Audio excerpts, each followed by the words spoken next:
Welcome everybody to the HolloTalk podcast. This is Jetpack Nick, and I am here with a very special guest, Dr. Kai Smith Morris. Say what's up to the people. What's up, people? How y'all doing? No, I mean, hopefully everybody's doing good. But, before we even get started, I want to wish you a happy belated birthday. Thank you so much. It was my birthday yesterday. She is 45. Okay, so I feel like I'm doing pretty well for 45. And yesterday I decided, since I'm, how many more years do you have left? Hopefully I got 45 more years left. But if I don't, I'm starting to check some things off of, bucket list. So yesterday I got up and drove into the city, went to City Island and jumped into the river, did the polar plunge. Black people don't do that. I did that yesterday. Yeah, black people don't be getting in water like that, Boats in water, it's been bad on the history. Freezing temperatures. Yeah, especially in December and January, absolutely not. Yes. But you know what? I did it once and I said I'm ready for a bigger challenge. So next year we go to Canada and we do their polar plunge. See, you got that. Okay. I'm usually with you on everything most of the times, but that one, you're by yourself. So what's some other things that you got on your bucket list that you just kind of want to check off, or you kind of still adding to it? I really just started a bucket list because I just realized that I'm old. You're not old, you're seasoned, you're a veteran. Up until a week ago, I still thought I was pretty young, but now I have just embraced the fact that I'm old, and so I'm starting to do some non-conventional things because I'm not really a thrill-seeking kind of person. So don't ask me about jumping out of a plane. I'm not doing that. I'm not. I will zip line. That's next for me. I'm going to zip line in Costa Rica. I want to drive an 18-wheeler truck. It's on my bucket list. Why?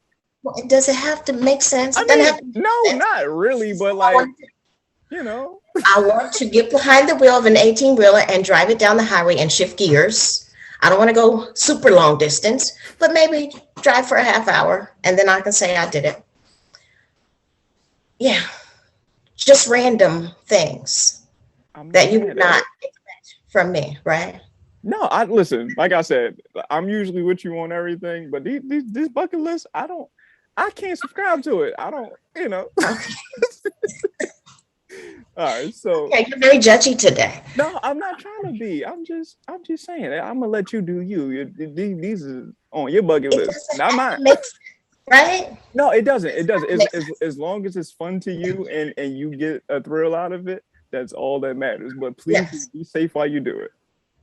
Safety first. I have traveled internationally. I have eaten at some of the best restaurants. What's left to do? Bucket list. Drive an 18-wheeler. Yes, I want to do that.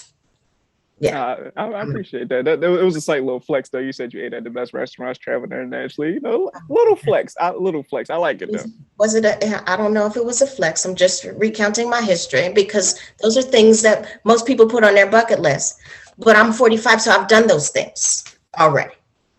Yeah, well, like they say, it's beauty and age, beauty and getting older. So, I commend you for that, and I also commend you for wanting to check off other things as well. Yeah, being adventurous. Yeah, you gotta be. It's no fun playing it safe all the time. You here today, could be going tomorrow. You might as well make the most of it while you're here. You only get one of these. This is true. So yeah, I'm in. All right. And what you hear in my background, I got people walking around, and the Eagles game is on. So that is perfectly fine. This is an Eagles household. I don't mind it. I do not mind it. I'm in Philly now, so I gotta represent. You gotta for sure. All right, what are we talking about today? No, so let's get into it. So I want to know, right? I want to know about our experience at school. So you were, for people who don't know, you were a former professor of mine, right? I was um, one of, dare I say, two Black professors. Were there two? Uh, it might have been more than two, may like a few bit more than two, maybe, Maybe. Oh, okay. maybe. Okay, so I'll say one of two Black women. Is that fair to say? Yeah, that's Okay. more fair to Okay. say. Yeah, Yes. yeah. So So go ahead, go ahead, go ahead. when we first started talking, you said you don't understand the legend. Oh, So, okay. So I want you to explain that to me because I don't understand the legend. Give it to me. okay, okay. So so real quick, just even before I do that, can you kind of run down your resume so people can Are you understand kidding me? where Run this down my legend thing? resume. Yeah, like let the people know who you are. Like I can't me telling the people you a legend and them not knowing why you are a legend, that kind of defeats the purpose of me Right. being But see, if controversial. I have not accepted that I'm a legend, I don't know why you're saying I'm a legend. Oh, That this. we gonna get to that. Okay. We But gonna you get to want me to that run part. down my resume? Yeah, let the people know what you did.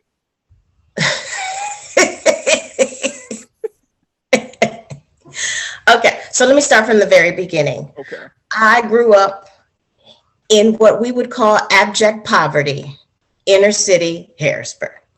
I was not ever supposed to make it to college, but there were some teachers who got together, and teachers, counselors, principal, whoever got together and said, we're going to send her to college so she can finish her junior and senior year doing a dual enrollment program.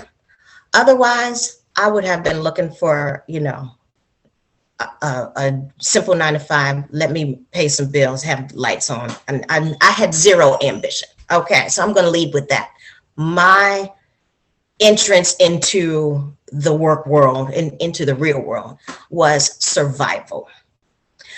I did a dual enrollment program, and then I went on and finished my associate's degree, got a bachelor's degree, did 2 master's programs, and then a few years, maybe 10 years later, did my doctorate. I have worked in multiple industries, so that whole jack of all trades, master of none. Yes. But there's a much longer phrase, and it's not meant to be an insult. It's like jack of all trades, master of none. There's something else after that. We need to look up what the rest of the phrase is. But I'm just a believer in sample whatever feels good to you until you get it right. So I never had any intention in becoming an academic. It was never on my radar. Okay. I figured out early on that I was good at counting other people's money. So that's what I did for a living. I worked in the financial services industry. I was a financial advisor, did that for 13 or 14 years. Stock market tanked. I had a brand new baby, time to stay home and just be mom. And then I got invited to join what the heck was it called? I don't even remember what it was called, but a private Christian college that is on the outskirts of Harrisburg. They called me really to manage a grant that they were applying to Department of Justice for. I did that, did so well at it, ended up being recruited by some other institutions to come and be a full-time faculty member. So that's how I got into the classroom with zero experience. I had never taught before my first day in the classroom. And I got in the classroom and I was like, wait, these are my people. So this is where I'm supposed to be. And it just evolved from there to where it became what I understood I was called to do. I was here to be part of your educational experience and for you to be part of mine. So that's my quick resume rundown. Right now, I'm still a professional educator, although I work exclusively in the nonprofit industrial complex, doing some specialized professional development training, curriculum development. I do not work in higher ed currently. I don't see myself ever going back to higher ed because, wait, scrap that. Okay. If I'm going back to higher ed, it will be in an HBCU and an HBCU only. Gotcha. Otherwise, no. I'm going to keep doing what I'm doing because I get to focus exclusively on my people. I'm 100% following where you're going. Did I answer that question? Was that enough of a resume? Yes, it was actually more than enough. Okay. So getting back to the question that you asked me as to why I consider you a legend and why I am so honored to have you on here and for you to be a part of my life. So when I was a student and you were my professor, you always led with this aura of I expect the best out of my students and nothing else. Just by the way you conducted your classroom, the way that you talked to us, and you always talked to us in a respectful manner, but you always was, kind of stern and strict with, like, what to do, how to do it. And Stern, that's the word you want to use? I Okay. mean, it doesn't have a super negative connotation to it. I just mean that you were definitely like official with everything that you did. It was never no games to be played. It was never and it was never any BS going around. You never allowed any BS to happen because you always expected the highest level of potential from us. Which, like later on now, I'm super appreciative of, and I hope everybody else who was lucky enough to be in your classroom is appreciative of as well. So you did not find my classroom experience lighthearted and No, playful? no, no, no. It was Stern and it was eventually like once you kind of got acclimated with everybody and you kind of knew who knew who you could like play with and things like that, then you began to pulling the layers back a little bit and cracking jokes at us and things like that, and then it was more like, all right, she not that bad, she actually kind of cool. But then there's the day where I'm like, listen, Yeah. these are the tasks that we got to get through, and don't come in here playing, or I'm grinding you up, right? Mm-hmm, 100%. So, and then, like, even for me specifically, you see me right now, and I'm hoodie down, got the baseball cap on with the earphones. This is how I came to class every day. And I used to try to walk in your class. You'd be standing right outside the front door. You was never in the classroom. You always stood outside the front door. And I tried to walk in. You put your hand out and be like, then you would point. You wouldn't even say it. You would just point at the head and point at the earphones, and I'd be like, all right, and and then I'll walk in class and it'll just be sitting there for the entire clase. And Yeah, I don't care about the hat. You keep your hat on. The yeah, hat. I might try to sneak it on, No, occasionally. the hat was never an issue for me, but the earbuds were an issue. And let me explain the premise of the earbuds, right? So my job was to prepare you for the work world. Yes. I taught things that were exclusively, human resources, finance, people who are going to be in jobs where other people depend on you doing your thing so they could do theirs. Right. Right? Okay. Would you, director of HR, be sitting in your office with headphones on so nobody could talk to you? Mm-mm. No, no. So that was the premise of me. Take your earphones off when you come in the door. I stood outside the door every day and greeted people when they came in. Mm-hmm. It was not meant to, I'm guarding the door. It was, hey, welcome to my space. Yep. You always said that. Clear that this is my space, right? Mm-hmm. But you are welcome to come in my space. Listen, do what you will in my space. I have an agenda to get through. The agenda that I have prepared is what you paid me for. You already paid me, so might as well get what you paid for. Right. Texters to the back. You want to just sit in the back and text and talk to your girlfriend and Snapchat? Do it in the back of the room. I'm teaching the front. But we had a good time. Yes, we did. Very few disruptions, right? Mm-hmm. Of Were course. there any? No, not really. Mm-mm. It was always fun though. Like for me, like I said, like I was first introduced to you like not in class, like in the class. Like I just like would see you around campus or whatever. And I want to say the first time I ever met you, we was at the theater. I want to say, and I might have been like ushering or something like that for one of the shows, and like we just happened to be talking at the door. And then I don't remember exactly what you said to me, but you basically was like, I got my eye out for you. Like, it's just something about you that, like, I like, I see a lot of potential in you. And then that's just how we started gelling. Then I just, had class with you. And then I actually got to, see the full experience of Professor Smith Morris in class, and her trying to torture me. No, I'm playing. I'm playing.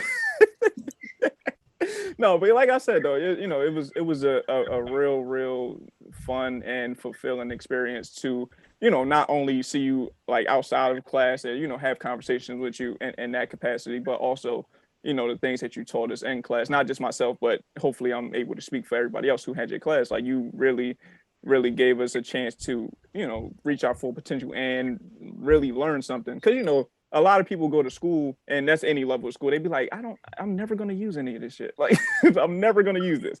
But you always gave us life advice or insight on life, or just insight on business or things that you was teaching. And the one thing I always remember that you taught us was, if you're doing any business deals or you're involved in any business, get your fucking money. Money.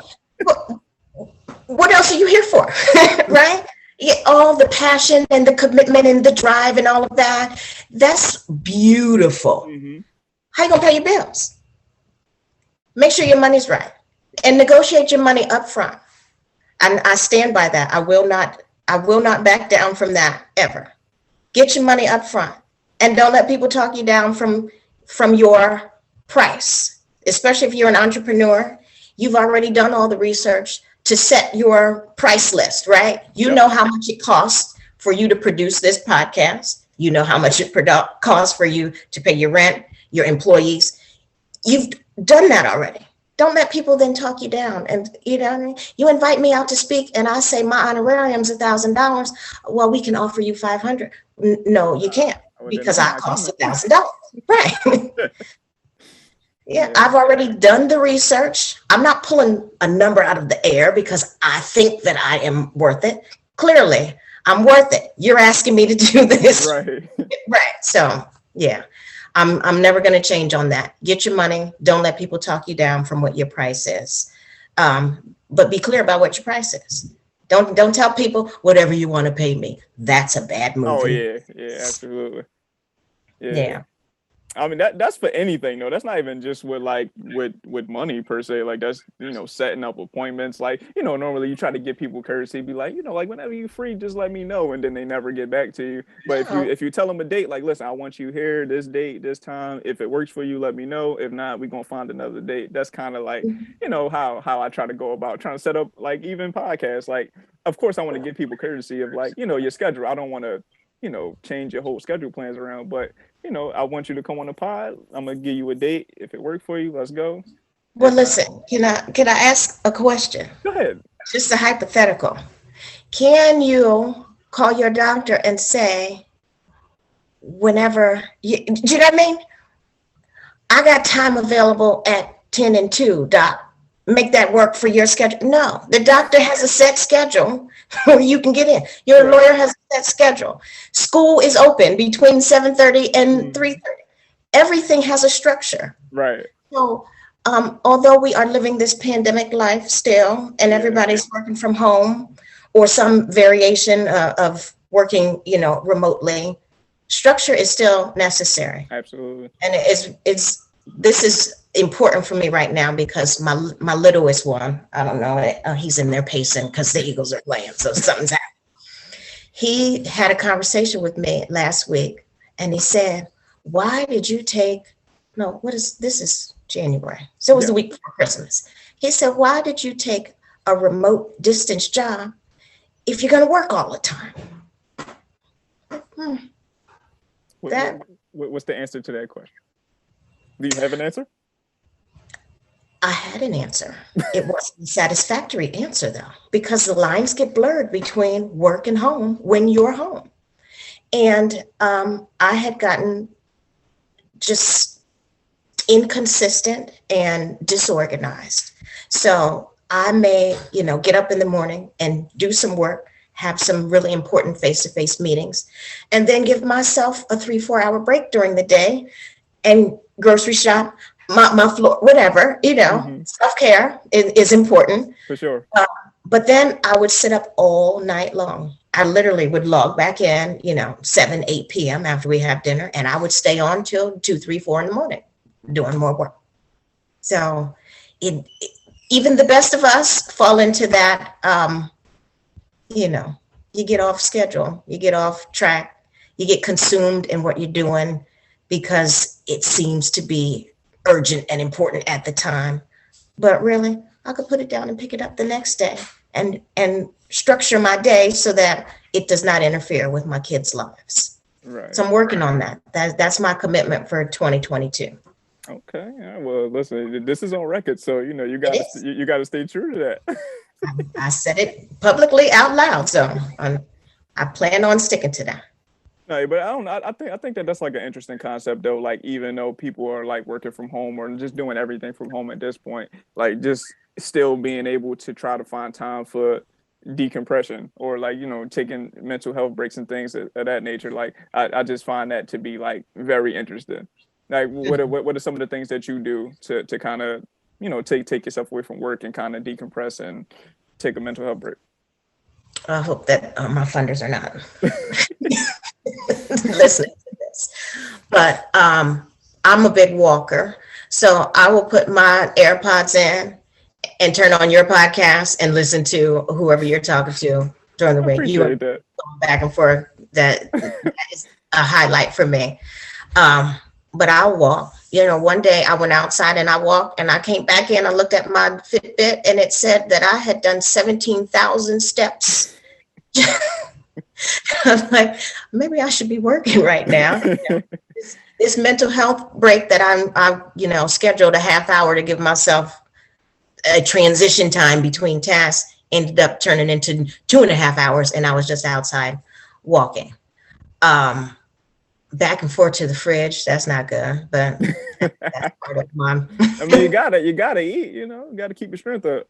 Yeah, but grazing all day, that has turned into a problem of its own. But that's something that I do to, as a form of self-care is, get up and make myself the smoothie.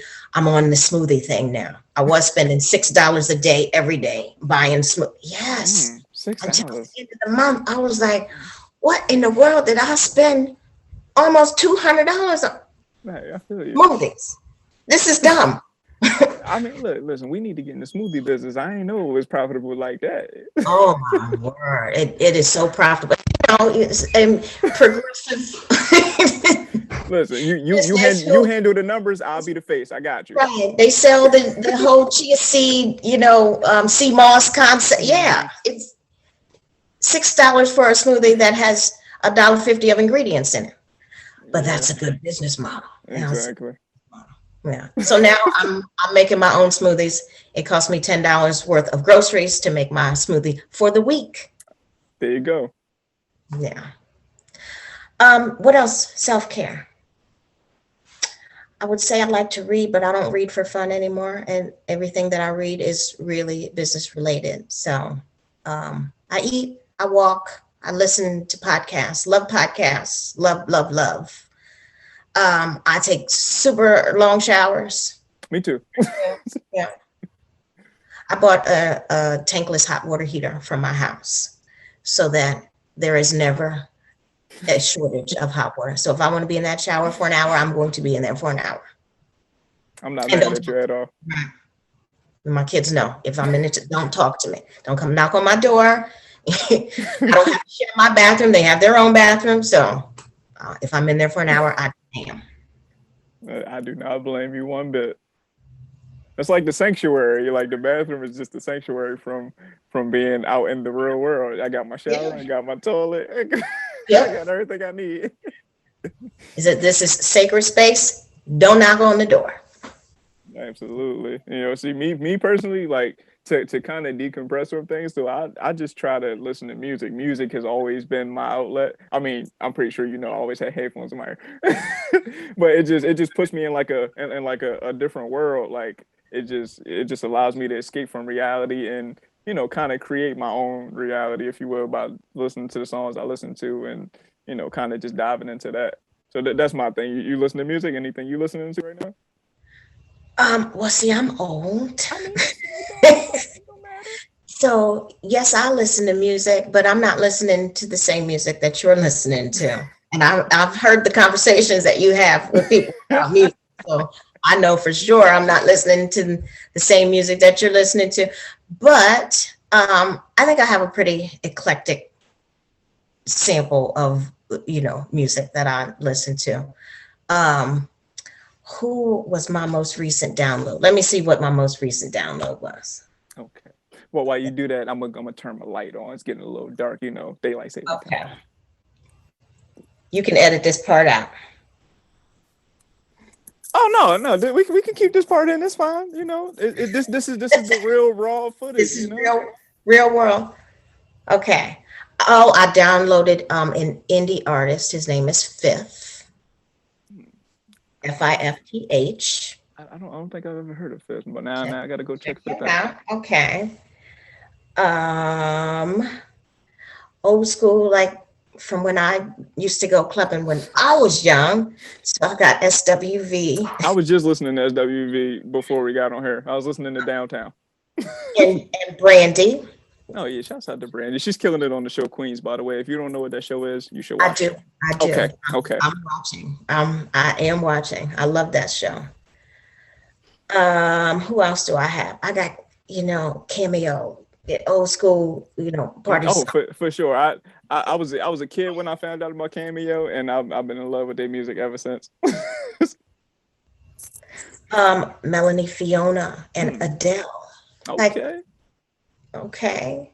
Who else did I recently download? That's pretty current. This man, is it Black or is it Six Lack or however you? It's Black. So I it's funny that you said Six Lack. So I have a friend who he knows his name is Black, but he just calls him Six Lack to make me mad. But yeah, it's Black. He's an amazing artist. Well, I downloaded him. So, I got a little bit of everything. New edition. Okay. Yeah, Bobby Brown is in my, top 3 favorite artists of all time. We were debating. Yes. Oh, I got Belle Biv DeVoe. I was debating with my kids, and they're okay, their generation versus mine. Oh, right? That's not a question. And I was like, it's not a question. Please shut this down, okay? Because I don't even know who your rappers are, and I have no idea what they're saying. But my generation is Common and the Roots. Mm-hmm. Come on, y'all sit down. They were like, "Well, we're taking Kanye though." I said, "Oh no." No, yeah, no. Kanye is late 90s, early 2000s. The Gen X delegation does not accept your offer. You don't get it. No. So anyway, that's what's in my phone. Okay. You got a top 5 artists all time? Whitney Houston. Okay. That's it. That's it. It doesn't need a whole lot of that. Whitney Houston. Okay. Listen, as far as I'm concerned, she's the greatest, maybe vocalist of all time. Not just regardless of female vocalist, mm-hmm. She might be the greatest vocalist of all time. Mm-hmm. So I commend you for that. So it's Whitney. Oh, for sure. I don't even have to debate that. It's Whitney. And like I told you, Bobby in my top 3, so I'm Whitney by association, even though I like her as an artist in general. Listen, Nick, I was on, what is that streaming service? I'm gonna think of it. Spotify. No, it's a streaming video. Oh. But they had the old school Whitney and Bobby show. What was it called? Being Bobby Brown. Yeah. Watching it's a whole new light now. It's a whole different experience. It's crazy, right? Yes, but I'm not watching it and being judgy. I'm like, look at them just being regular people. Mm-hmm. And when they were in the sunglass store and they started dancing. That's when your boy really gets you and you can do that. We just pick up and do that move. I know, right? That's love right there. Sometimes love don't last, but it was good when it was good. That was dang, you didn't already got to it. That's a gem that you just dropped for the people. Oh yeah, sometimes love don't last. That doesn't mean it wasn't love. That just meant it's finished. That, And then you start your next process with the things that you learned. mm-hmm. Yeah. See, but this is essentially why I say you're seasoned, you're a veteran. You have this kind of wisdom to share to us young people. Oh. Because the dating scene now, there's you hear today going tomorrow, everybody heartbroken and bitter all of a sudden, like, and then you try to get with somebody else, and then you got to deal with But listen, it's Nick, you can tough. be with somebody and still be heartbroken in that relationship. That's true. The relationship can be active and ongoing, and you can still be heartbroken. Mm-hmm. So, what is it that you're supposed to learn? That is always my go-to. What am I supposed to learn right now today? Because you're supposed to learn something every day. For sure. Yeah. But sometimes love don't last. It is what it is. That's a fact. That's a fact. But like, what are some of the things that you think people like should be looking to learn in relationships? I think people should be looking to learn peace in relationships. And that's counter what we have been ingrained. Right. Yeah, right. We've taught you get in relationships to have your needs met. I think you get in relationships to figure out what you actually really need, what you're willing to sacrifice, what you're not. Because relationships are not a give take, they are a give give. Mm-hmm. And it's not a win win, but a lose lose scenario. What am I willing to give up? What are you willing to give up so that we both can have enough? Right. Because if one person has everything that they want, then this is destined for failure. Yeah, that reminds me of a joke that Chris Rock said on one of his specials, and he was like, two people can move a couch easy, but if one person's trying to move the couch, it's hard. Mm-hmm. Relationships are hard when one person's trying. Yep.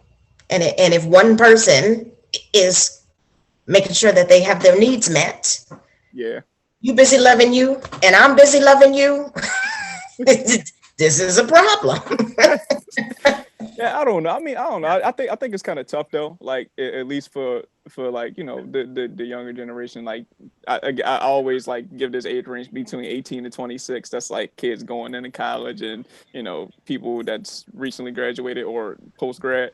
So I just try to categorize it with that. But I think it's hard for us in relationships because like we don't really know if we should be committed to anybody completely or we should be trying to explore life and. But what does that mean? What does committed to somebody completely mean to you? You're with that one person, y'all trying to build a life together. I mean, depending on which stage you're in, I'm 23, so I guess I'm in the age range too. So no, let me answer the question for you. A life with one person at 23, who you are at 23 is not who you're going to be at 33. No, that's a fact. But that's like I got my parents and you and other people to tell me like explore your options. You find somebody nice, that's good. But explore. Be honest. Yeah, just tell the truth. Tell the truth while you're exploring.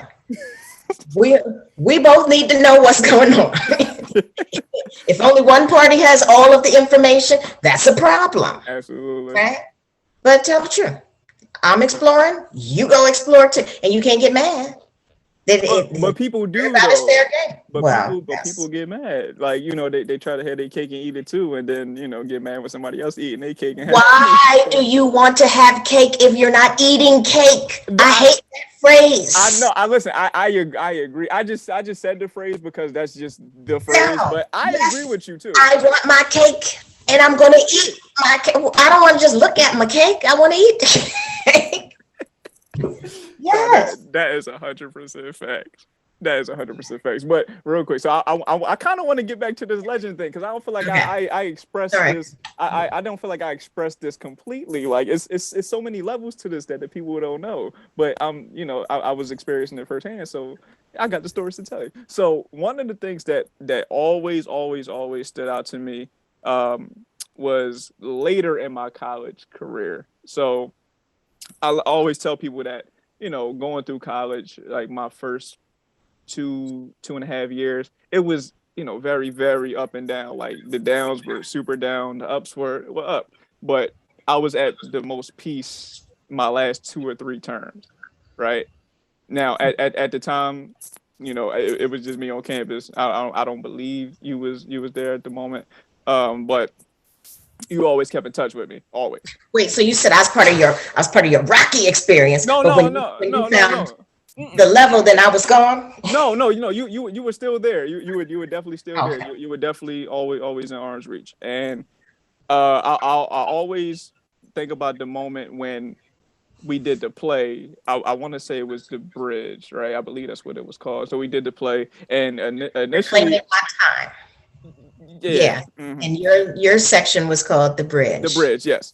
So Yes. so me personally, I didn't necessarily want to do it because, like, I at first I was on stage, like I did some acting and everything, but later on I just was behind the scenes, setting up stages, helping with scripts and all that stuff.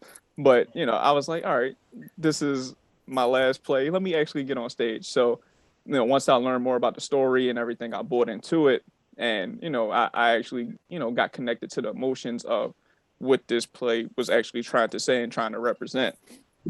And like I said, you weren't there at the time, but you made sure that you showed up for our performance. You only showed up for one, right? It was only one of the 3 nights you showed up, I believe. Let's go with that. Okay. So Because the opening night that I was in the control room and nobody knew I was back there. okay, all right. Except, I mean, Bixler knew I was back there, and uh, I forgot what her name was. Thoman. She knew I was back there, Yeah. but when I was front and center in the audience, that's what you're talking Yeah, about. yeah, Yeah. that's what I'm talking about. Okay, so you were there too. I Mhm. only knew you was there for one. So when you were there, we finished the play and everything, and we had the section where we had to talk back with the crowd and everything, and you yeah, can I say for to speak for you that not only myself but you were very close with a few other people who were part of that production as well, right? Mhm. Yes. Brianna being one of those people, the people know her as Dope Queen on the HolloTalk podcast. But Mhm. but you stood up during the talk back and you got emotional. you, I you stood up with my big afro. I you came. Yes. you got emotional, and, Mhm. It and was you very you know emotional. you was really like raw with it, and you was just telling us like how proud you was of us, and how the performance made you feel, and you got emotional, you started crying, and then me and Brianna, we hugged each other and started crying too, because like you're a legend, like legends don't cry like that. But you did it in front of everybody. Listen, I'm a real person. Um, I'm a mom. Hmm. I'm a sister. I'm a wife. I'm a daughter. I'm a good friend. And I have been part of your life now for years. Yes. And to watch you come in the door and be, you know, what's the right word? I don't want to say anything insulting. You were silly, right? You were giggly. You were giggly, um, funny, but I felt like you were uncomfortable. So you were trying to find your place, and to do that, being maybe a little bit more fluid in your friendships than you might have chosen to be later on once you get secure in your identity. And I Right. saw that. But to see you come from literally from kid to that person on that stage was a grown man who stood for something and had something positive to give to the world. That was so proud. I mean, it was a moment that there was no holding back that emotion for me. I was so proud of this is what I have seen in him from the very beginning. It's what I was talking about when I said I will not miss an opportunity to tell the special ones that they're special. And you're the special one. So that's all. That's all I have to say. I mean, I'm trying to thug it out right now. I'm trying not to cry. No, but okay, so that's interesting that you say that. So I think this. Well, I ain't even gonna say it's the first time I've heard you say this, but you know, this is we're on our record, so I guess I should get the whole story, right? What was it that you seen in me that made you, you know, be like, listen, I see it in you. I'm gonna stick with you. I'm gonna try to, you know, guide you as much as I possibly can and help you be all that you can be. Like what was it that you seen in me that made you want to do that? I saw, um, and maybe I didn't see, maybe I made some assumptions, Okay, right? So I assumed that you come from a stable background, I do. right? Yeah. But you are in a very unstable environment, right? Mm-hmm. In college, was your first semester or two Yeah. is not the most stable. Not at all. Um, a place where identity is still questioned, because what is this place and who are they promoting themselves to be, and how does that fit into your future vision for yourself? So all of those things were just up in the air, just confusion. But I saw that you wanted to make sense out of it, right? Yeah. And you always had the ability to move through a room and talk to different people and seek different perspectives. Yes. For me, for life in general, that is the person that I want in my space, because I know that you don't come in this room with any ill will or bad intentions for anyone else in the room. And you don't come with prejudged or predetermined ideas of who the other people are in the room. Right. You move to the room and you talk to the people and you figure out who they are, Mm-hmm. and respect what they show you. Latch on to the ones who you are compatible with, but still be friendly to the ones that you say, you know, hey, nice to meet you, and move along, because we're not necessarily compatible. I saw you do that multiple times. And I know that about myself. So that's why I said there was something that I saw in you. You were very similar to me, but in an opposite way. No, right. No, I got you. Came from a stable background. I didn't. I I got only you. knew instability. So it was, you know, similar, but in the flip sense of the word.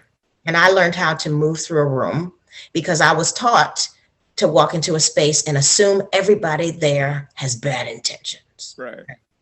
So I had to unlearn that. And I'm perceived from you that you did not come into the space thinking people have bad intentions, but you came into space and let me figure out who's here and what I can give to them, what they can give to me.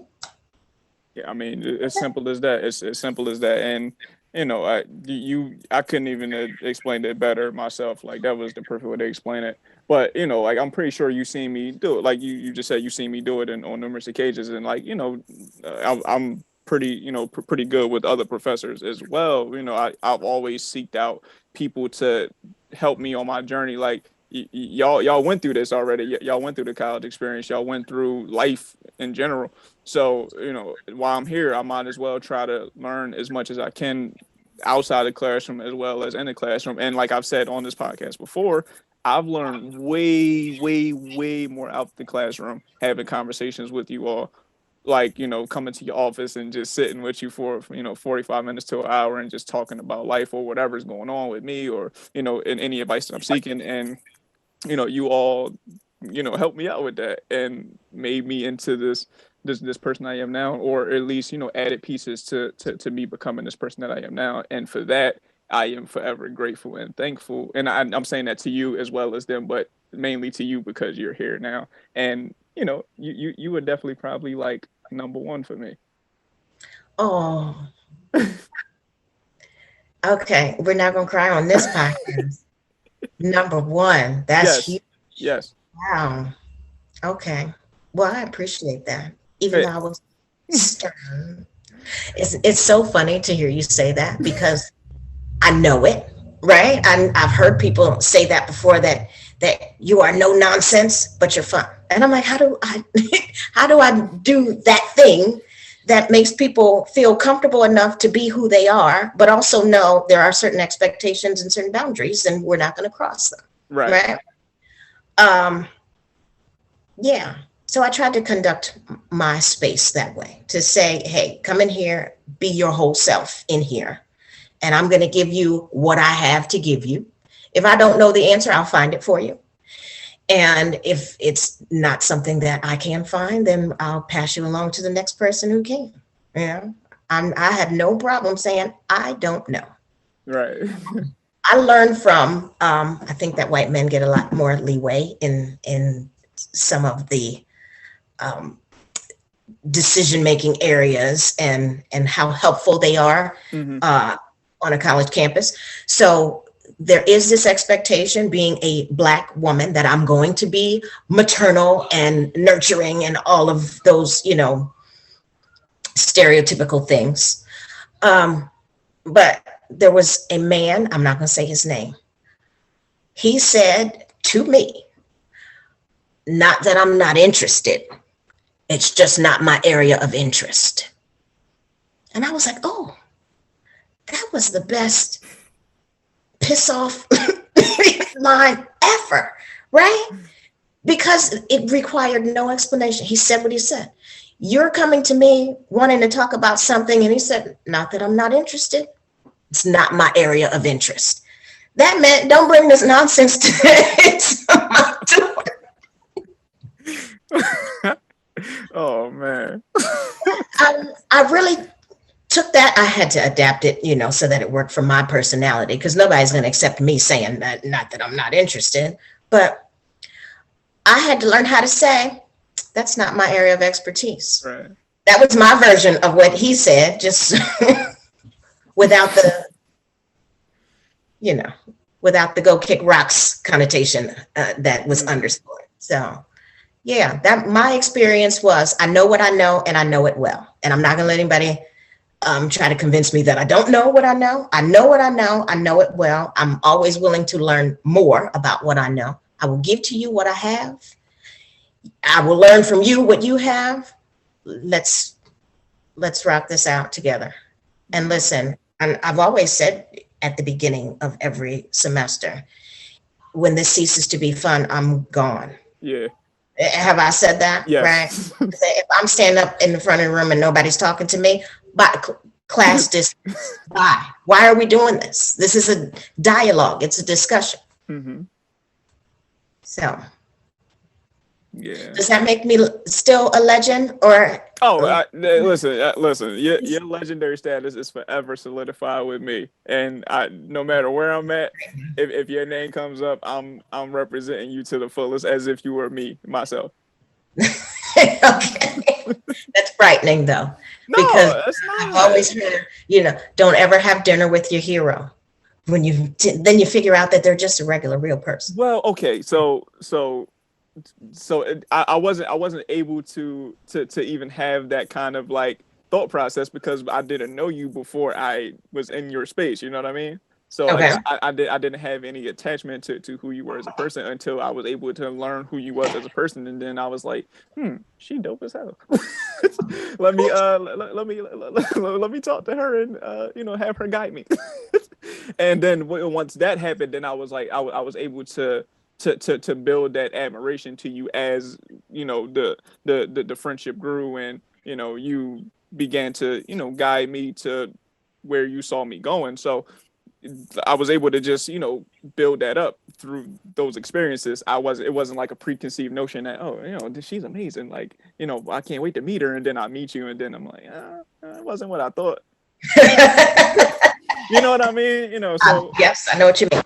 So with that, like with that, it was like I was able to really just enjoy being in your space and being along on the journey with you, and having you play the roles that you've played in my journey. Well, I'm grateful and thank you for the compliment. We've stayed in touch all these years. It's been a couple years, Right. right? It's Yeah. about five now. 5 or 6 now. Since we were in 2022, I went to school in 2016. So yeah. Wow. Okay. Yeah. And so, we coming up on a decade.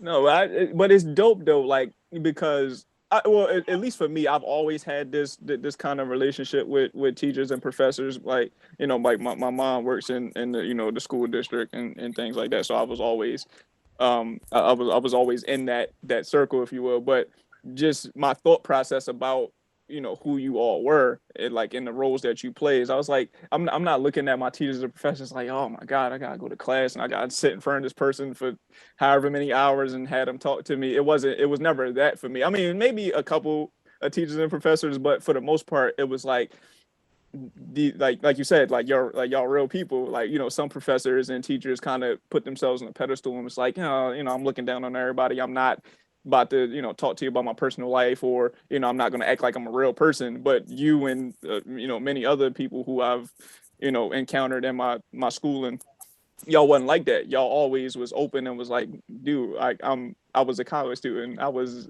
a teenager. I was this, I was that. Like, Mhm. just because I'm a professor and I got doctor next to my name doesn't mean I don't know what you're going through, or I can't give you any advice or guidance to help you get to where you're trying to go, which I have always been appreciative of. But everybody's not like me. Everybody's not gonna have that thought process. Like, they just hate authority in general, no matter how they try to help them out. Yeah, but I don't think I ever was an authority. Right. I never presented myself that way. On the first day of every class, every term, I did a quick little PowerPoint, Mm-hmm. and here is my backstory. Yes. Here's my life. Here's little Kai. Here's my struggle. I've been through it all. You cannot surprise me with anything. I've been through it all, so there's no judgment from me. I'm not one of those, my ego is tied up in I'm being the boss and I can make or break your life. That's not what I'm here for. I'm here to give you everything you need to succeed. I'm not here to test your character. And I never saw myself that way. So I did not necessarily see myself as an authority figure, but I do insist that in my space, there's going to be these certain boundaries of respect in my space, not just for me, but for everybody in the room.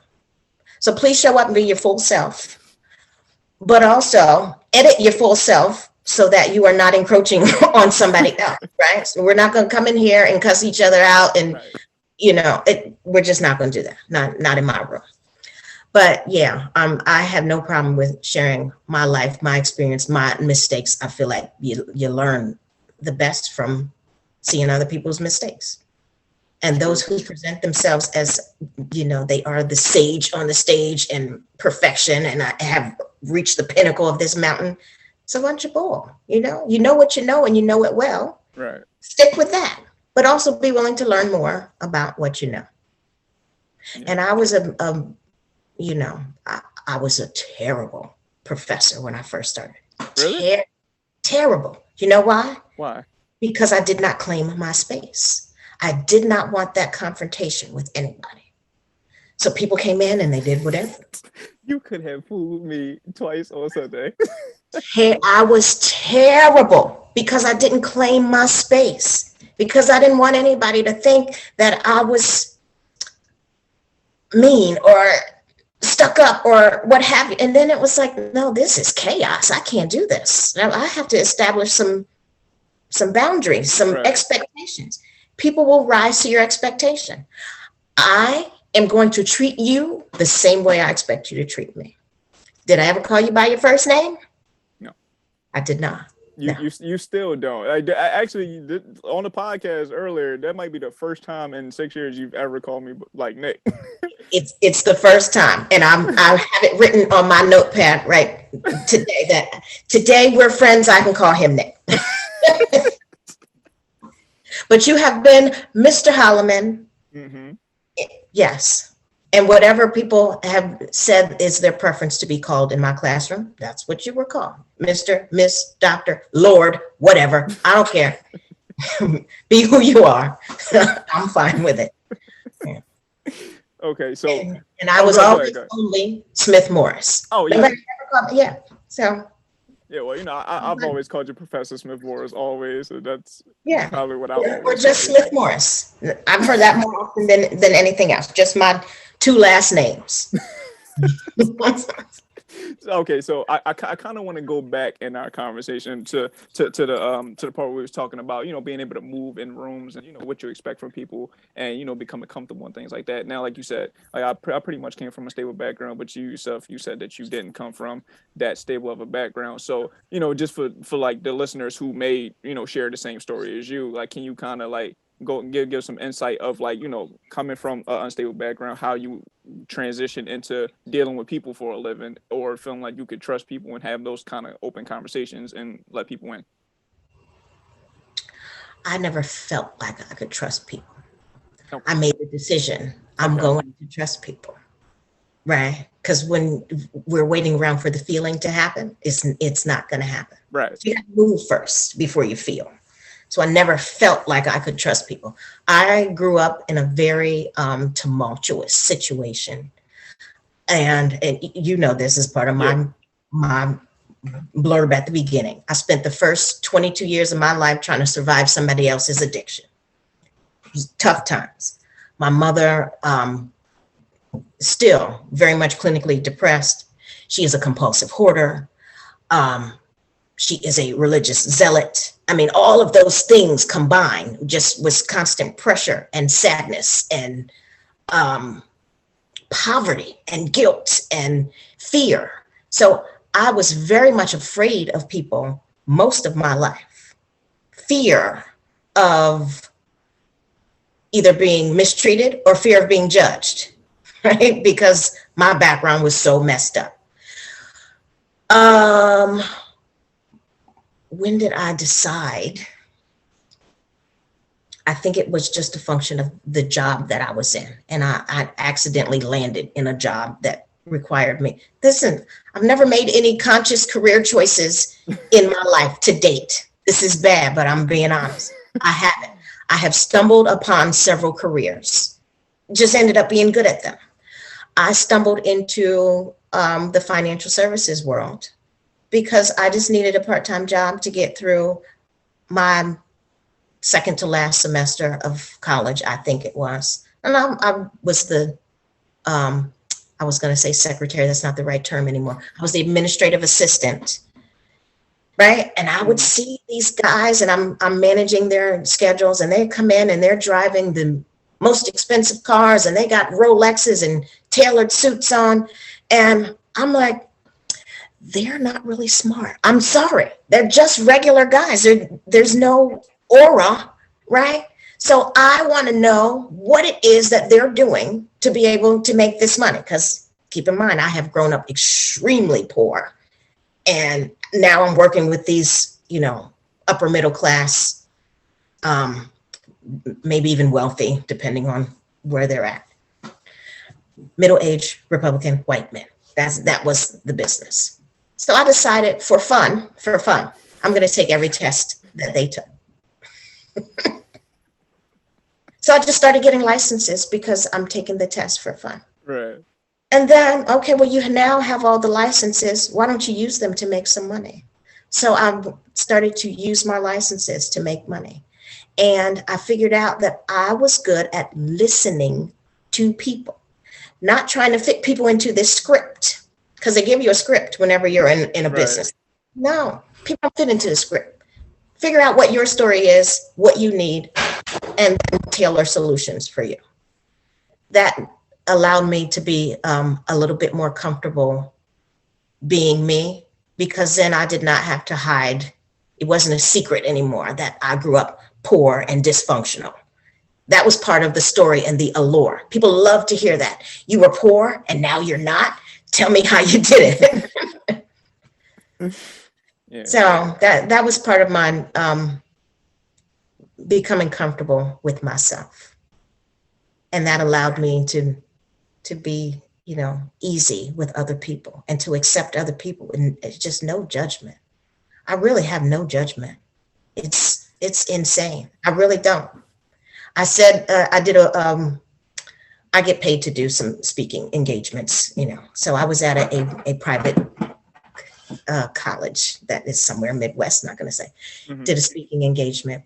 And, one of my tidbits at the end, because they say, what do you say to married or to single people? And no, I don't say to married or to single people. I say to people who are partnered or non-partnered, whether they are in a same-sex or an opposite-sex relationship, whether you believe in monogamy or polyamory. I am just so, there's no judgment, right? Because there's room for everybody. Right. Whatever works for you and your family, as long as you're not harming anybody else, I'm cool with you. Whatever. Yeah, that's true. That's Be true. who you are. Just tell the truth. That's my only thing. Just tell the truth. Just tell the truth. Man, people have a tough time doing that though, because the truth isn't always the pretty thing, or it isn't always the thing people want to hear. Well, but it is what it is. How many times have I said that we're getting ready for our final exam or whatever the final was. Mm-hmm. This is your last chance to cuss me out. Anybody want to cuss me out? Let's walk. I will give you 90 uninterrupted seconds. You say whatever you have to say. Get it out. I'm not going to interrupt. You got to be willing to hear, right? Things that are hard. Has anybody ever took that walk with you? Oh my gosh, yes. Because I don't think I've ever took it. You never did. Okay. You didn't have a grievance with me. Oh, yeah. No. But yes, for sure. I have had people that were like, okay, well, let's walk. I want to tell you, you said this on this day, this on this day, but you could have told me on that day, right? And I could have fixed it then. Why wait until the end? But that's the expectation that colleges set up, is that you can't give any constructive feedback because you're afraid that it's going to affect your grade, right? It's going to harm your grade because you're expecting that the professor is a power hungry, Shrek. And if you say something harsh, then it's going to affect your grade. Tell me now so I can fix it. Don't wait until the end and then there's nothing I can do about it. Right. That you were telling the truth, all the truth and nothing but the truth. No, yeah, but again, that's what I was getting at though. Like when I was talking about students not really feeling comfortable talking to professors though, because that's just the perception. Like when in high school, all they tell you is you can't do this because you get to college and it ain't going, it's not going to fly. And then we get to college and y'all more lax than the high school did.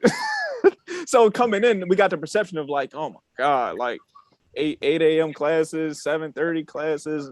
This person, they at the front already, like, they got the papers laid out. Oh my God, this is about to be the worst thing ever. And we just don't take the time to be like, to talk to me, like, what's going on? Like, and then you might actually have something, real to say. But, a lot of the students don't allow themselves the chance or the opportunity to do what I did. Mm-hmm. And maybe that is just conditioning from high school, that you're conditioned to believe that college is the make or break of the rest of your life. Yep. Right? It's not. There, I just said it's not. It is a moment in time. And that's it. It was a great moment. During that moment in time, it's either a good experience for some or not such a good experience for others. You either decide you want more or I'm done. I will choose another path. Yeah. But is it the make or break of the rest of your life? No, it's not. Mm-mm. Not at all. I mean, a lot of them get canceled for saying that, right? No, not at all. No, I mean, you're not saying anything that isn't wrong or anything that people haven't said on larger platforms. Like, people really feel like this, especially now. Like just it's kind of been like a shift in mentality, whereas people like, bro, college is really not that. Like we've all been to college or whatever. The people who got doctorate degrees and master's degrees, these people can't get jobs. Like, it's not that. Some of the most successful people don't even got a high school diploma, let alone a GED. Like, it's not that. So, you got to kind of find your own path. The best thing you could possibly do is, find people who really care about you and, support the things that you're trying to do and roll the dice on that.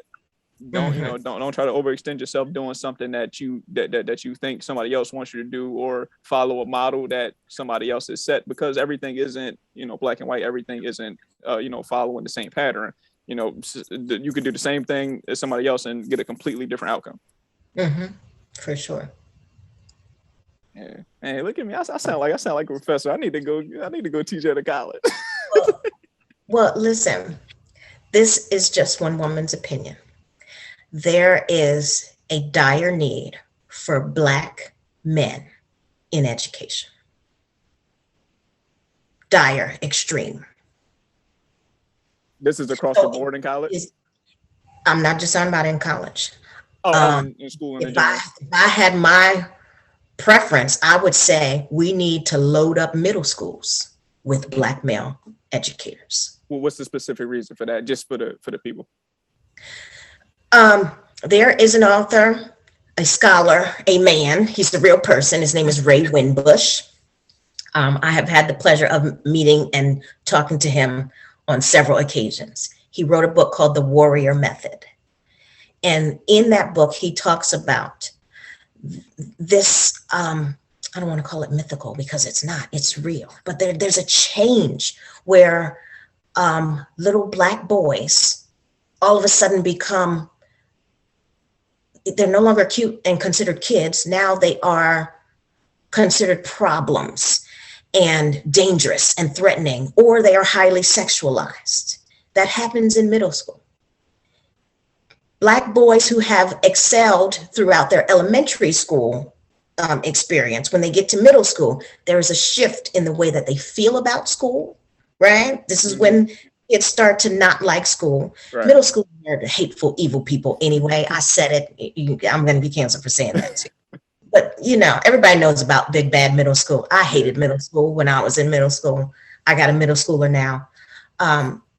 But there is a shift where, elementary, you are exceptional. And then in middle school, you're a problem. Yeah. Right. And the majority of teachers in middle school are white women. Right. So that example, that role model, that mentor for Black male youth, and I'm being specific because I'm the mother of sons. I think in middle schools, if we can convince Black men to join the profession and become educators, first of all, the money has to get better. Yo, for sure. Educators are not paid well. I'm going to uncover that right now. Not paid well. So you're in it for the passion, and that's pretty much it. Hopefully you're lucky enough to get a good pension and pay your bills. But we as a society need to get some elected people in to change the policies, to make sure that our educators are paid well. And then we need to be intentional about recruiting Black men specifically to roles in middle school, high school, and then college. Yes, I think that representation needs to happen at every stage, not just you've gone your whole entire educational career, from kindergarten to 12th grade, and you've had one or two Black teachers, and then you get in college and then there are Black men. At that point, is it too little, too late, or is it now this is where we have fetishized and you're not going to get the most out of the experience because now this guy is the Wizard of Oz because he's the only one that you've ever seen. Right. Yeah, listen. So me personally, I had a Black male teacher in middle school. He was actually my kindergarten teacher first, and then I went through school, and then he wound up being my I want to say fifth grade teacher, Mr. Fulton. He was like my first favorite teacher like ever, like because and like just kind of like the relationship me and you got, like we had that, and he taught at the school that my mom taught at, so I was able to be cool with the with the teachers, and he was always like real cool, real smooth, and he always tried to enlighten us on what was going on, even as 4 or 5 year olds, or however old kindergartners are. And then once we got to the fifth grade, then that's what you was talking about, kind of seeing that shift of like, I don't like school, but he always was like, yo, like I got y'all, like whatever you need to know, like I see the potential in y'all. Let's go and let's make it happen. And then, having that background and having that, that black male teacher at that particular point in time, being middle school that you highlighted, that propelled me to continue on that same type of relationship that I've built with him, to building that with other professors, you included, and many others along the line. So you were absolutely right in saying that, and I had firsthand experience in saying that. That's completely 100% true. Yeah. Now, how do we make it happen? Uh, What's I our don't plan? know. I don't know. I do think that starting conversations like this is definitely a way to get it moving. Like I said, a lot of people don't allow other people to have a platform to talk about these real issues and these real things that we talk about in the comfort of our own home where nobody hears us. But I'm I'm providing a platform to where we can have these type of conversations and get it started to actually make these things happen and put it into action. So yeah. I feel like you're so proud of me. I really, I really am. I'm so proud of you. You did not know I was a listener until you had a conversation. You and Bree were talking, and I sent you a text, and I was like, "Tell Bree to call me right now." I I need know. I told you when I told her that, she was like, "Oh my God, what did I do?" Because like I told you, she's still scared of you. No, she's not. Well, maybe, She's saying that, but she's not. maybe if she hears this episode, or when she hears this episode, she'll be No, like, "Huh, she ain't no. that bad She after called all." me. She called me. We had a good conversation. We were on the phone for a good long time. So she's not scared of me. There's no reason to, I'm 5 foot nothing. What is there to be scared of? It's the presence, it's the aura. Like I said, it's not. You know what they say, like the small people be the scary ones. Yes. Can you pause for one moment? Is it Absolutely. possible? Yeah, yeah. Okay. To his kids. Oh All no, you're all good. You're all good. But yeah, right. but yeah, What are we talking? I I don't even know. No, I listen. I mean, we just kind of going all over the place. But like I said, it's just a comfortable conversation type of situation. Talk about your favorite day. Is there one favorite day that you can pick out? Well, maybe not even a favorite day, but a standout day on campus, something that was hugely monumental, life changing, positive or negative. Um, like just in general, like nothing specific. In general. Mm, Okay.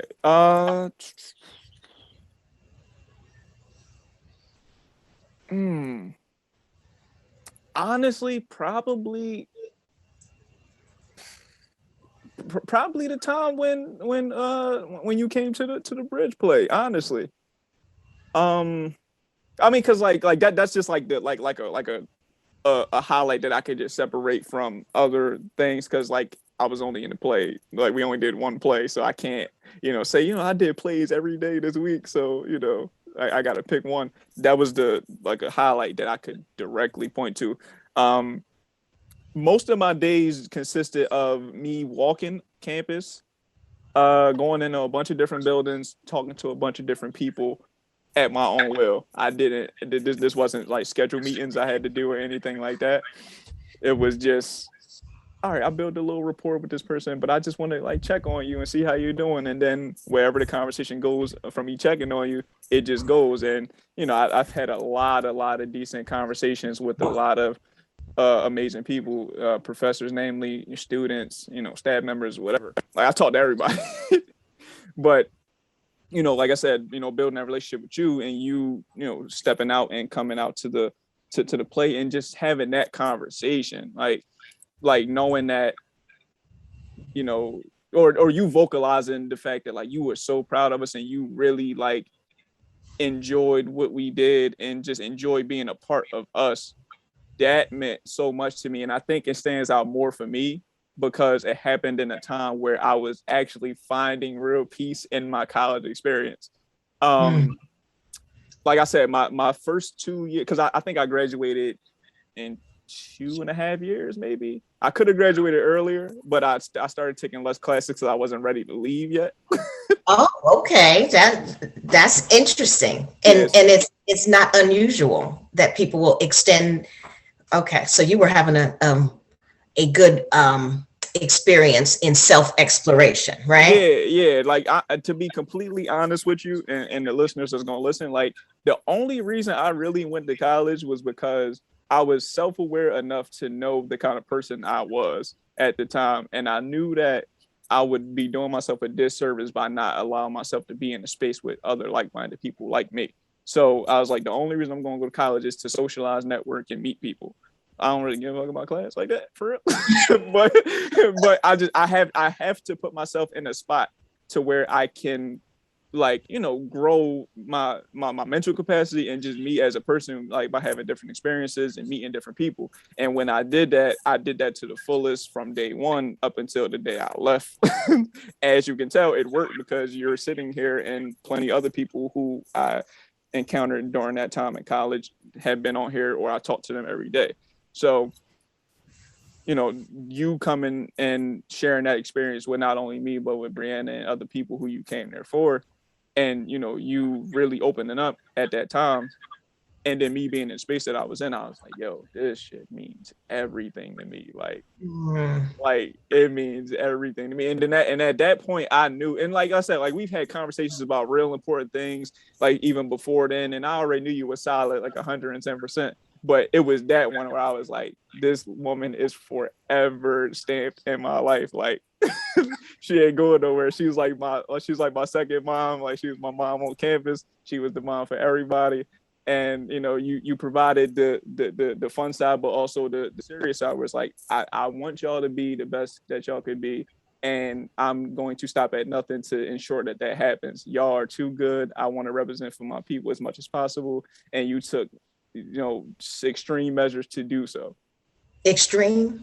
Well, but I want you to know that I failed many times before you But came you around. but you tried, though. But you So tried. that's the thing that people need to understand is you're not going to come in to a career, a calling, and it just be easy and perfection. No, you got to fall, you got to drop balls, you got to figure out how to do this better. Not better for me, but better for you. So I asked you monumental day. I'm going to tell you monumental day for me. Okay. There was a student who died. This was probably before you got there. Okay. She and I never really, like, she was not into me. And I couldn't explain to you why. I don't know if it was, just this, you're too short and I don't respect that. You know what I mean? I don't know if it was, I'm in here wearing, I used to get dressed and put my shoes on and, so am I in here looking like I'm not, the expert? I don't know what it was, but we just never vibed. And I kept trying and I kept pulling, but I also was like, listen, I see how smart you are. And the buffoonery that's happening because of this boyfriend, this is it. You got to decide. You're going to sit in the back and buffoon with him. You're going to come up here and participate in the class and get your stuff together and graduate. We had a tug of war for, a couple of weeks into the semester. And then just one day on the way out the door, she said, can I ask you a question? And she asked me a question that was very personal about the relationship between her and that boyfriend that, I really hate lovers in my classroom. I do hate it, but there's no getting away from that, right? On a residential college campus. Right. So I learned how to embrace lovers and to call you out. I'm going to make sure that everybody knows you started this together. You're going to end it together. You didn't break up. Yeah. This semester, your relationship is solid. Okay. But she asked me a very personal question and wanted some womanly advice. And I gave her what I could offer, right? she smiled at me that day. It's the first time ever. She smiled and she was like, yeah, that makes sense. I'm going to do that. She sent me a text that night and said, thank you for the advice. She sent me a text the next morning. She was on her way to a job interview and wanted to know if it was okay to miss my class. What's my response? Go do your thing. My response is, you have to make your decision. I'm not here to tell you what to do, right? You already paid me. So the materials for the class you've already paid for. But if you need this job to survive, I respect that too. Catch up with me. I'll let you know what you missed. So, but I'm never going to tell anybody, no, you can't. She never made it to that job interview. She died in a car accident on the way to the job interview. And that haunted me, right? Because I felt like we could have had such a better time. Instead of just that one nice day, we could have had, 3 weeks of nice days. If I did not dig into, I'm going to make sure that you give me your best. That's when I changed my mindset. I'm going to make sure I'm giving you my best. And hopefully that will convince you to give me your best as well. That changed the way that I conducted myself as a professor on campus. It was no longer about, this is me, this is my background, this is my experience. I know this stuff. I've read the books. I've done the work. It was, what is it that you need from me and how can I give it to you? And incorporate the entire person into this process. I softened my stance on lovers in my classroom. After that, like I learned how to embrace the lovers, and lovers must sit together. Was that my rule? Yes. Was it? Okay. You are declaring your relationship for the rest of this semester. You will not break up till we get through this class, because breakups derail your work, right? And real life happens, and people are grieving things in their home life that we don't know anything about here on this campus. So I'm asking you to put all that aside and come into my classroom, and it just doesn't make sense. It doesn't make sense. So I learned valuable lessons about people and emotional capacity, and that freed me as well, because y'all know I used to be like, listen, my husband calls, I'm answering the phone. Right. My kids call, I'm answering the phone. Your people call and they know you're sitting in a class and you've paid all this money to be here. They're calling for a good reason. Step out and take the phone call. Don't ignore the phone when somebody you love is calling you. And I stand by that. No matter what your job is, don't ignore the phone. I mean, unless you are doing a very delicate brain surgery, then have somebody else answer the phone and tell you, relate to the speaker. But yeah. So that was a monumental day that changed a lot for me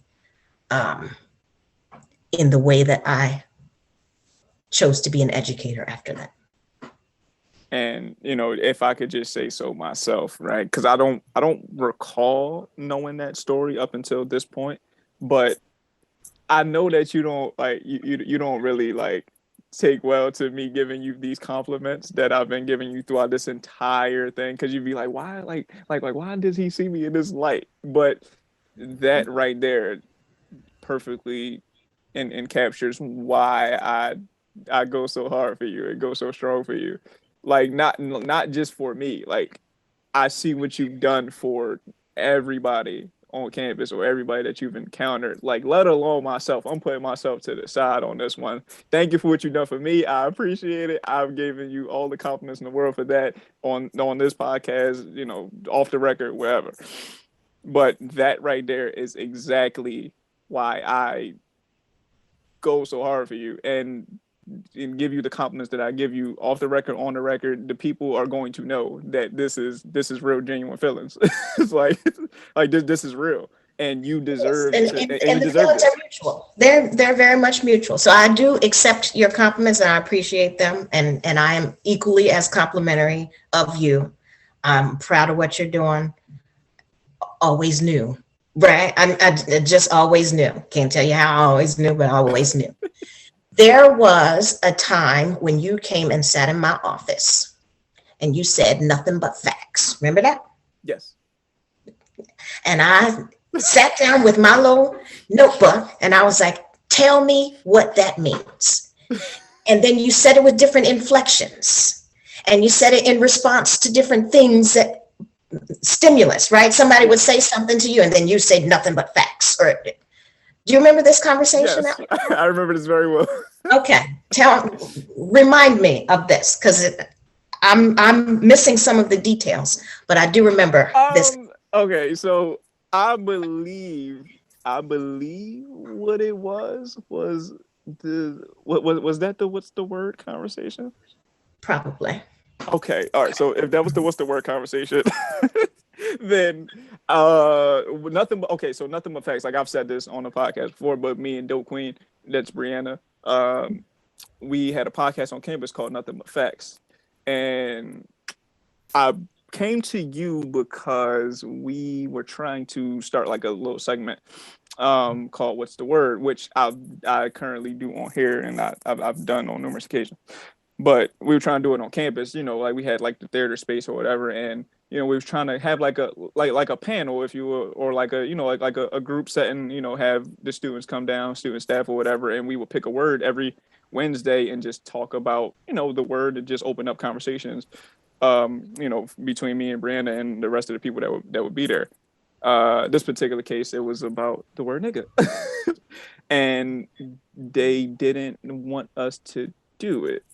They didn't want us to do it, and I came to your office to talk to you about it because you had some juice, and I felt as though that you would support us and just trying to open this conversation because at the time, I want to say this happened around the Charleston situation in South Carolina. I want to say so. It was a topic where everybody was kind of everybody had raw emotions and raw feelings about. So we just kind of wanted to bring everybody together and have open dialogue about it. But they didn't want us to do it. I don't know why or what the reasons was, but you were 100% supportive in us doing it, like 110%. And that's what I meant by you taking extreme measures to. Here's why I'm 110% supportive, because I asked you a bunch of questions. You did. Okay? And you were able to answer those questions, right? Yes. If it was just foolishness and we're upset and we want to have a rant session, then no, let's have some therapy. But because there was something very valuable that other people could get from that conversation, I was 110% supportive.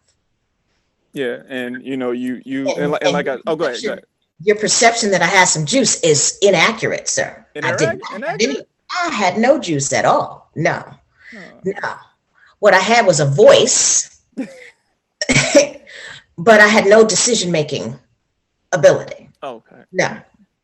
So I know how to use my voice in such a way that it is provocative, right? So I'm asking the people who are 110% against this, I'm asking them the same questions I asked you. Explain to me why this should not happen, right? And if you can't do that to me, then okay, I'm going to wrap this up and say this is an example of suppression and racism. So let's wrap that up. Yeah, but like I said though, you took those measures though, and like I said, it's like you took extreme measures because you put yourself out there. Like you didn't have to do that. You didn't have to put your own self on the line for two students at a school. Like, but you did, and of course like it didn't fall through or whatever. But that's fine and everything. I'm doing it on the HolloTalk podcast, so shouts out to me. But. And what I say, make sure you own your intellectual property. So if you would have done it on the campus, who did it belong to? Them. Then it would not be yours. Okay. So everything works out the way it's supposed to. Exactly. But yeah, that conversation was another thing that I could like point to because you you really was just like you really held it down for us. Like that's the best way I could put it. Like you really held it down for campus. Like you made sure that we was solid, we was cool. If we had any grievances or anything, or we felt like we was being wronged any way we came to you, told you what it was, and you helped us in any way possible. Or even if it was just good things, or we just wanted that regular conversation. You sat down in your office, you had your lunch or whatever. You was eating your lunch. You offered us a piece, like like it was like you really just made it feel real. Like you made it feel genuine. Whereas like other places you might not get that feeling.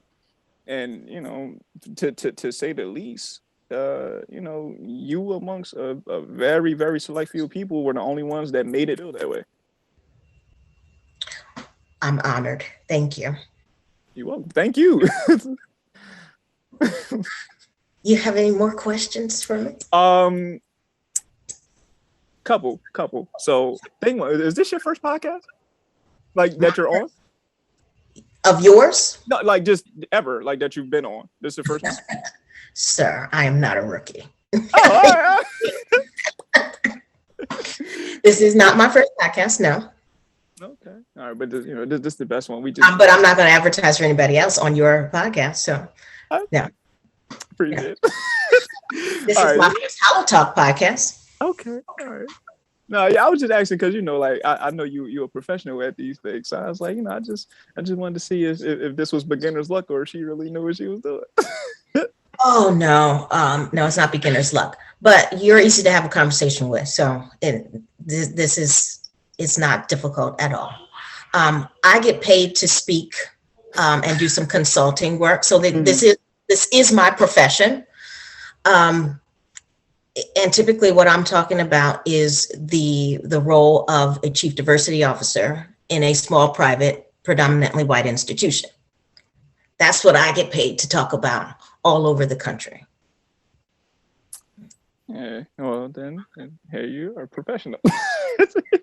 Thanks. So the last thing, and I'm gonna get you out of there. So I know you are a listener of the HolloTalk podcast, so I'm pretty sure you know what's about to come. But if you don't, can you please give the people 3 gems to take away from this conversation that they can apply to their everyday life? 3 gems that they can apply to their everyday life. Yes. Wow. Judgment-free. Approach people with the assumption that everybody is coming from a place of good and interest. That's gem number 1. 90 uninterrupted seconds. Whenever there is a conflict, we have a difference of opinion. Let the other person talk for a minimum of 90 seconds, uninterrupted. Don't listen just for the sake of coming back at them and disputing what they said, but listen for 90 uninterrupted seconds. That is a tenet of life for me.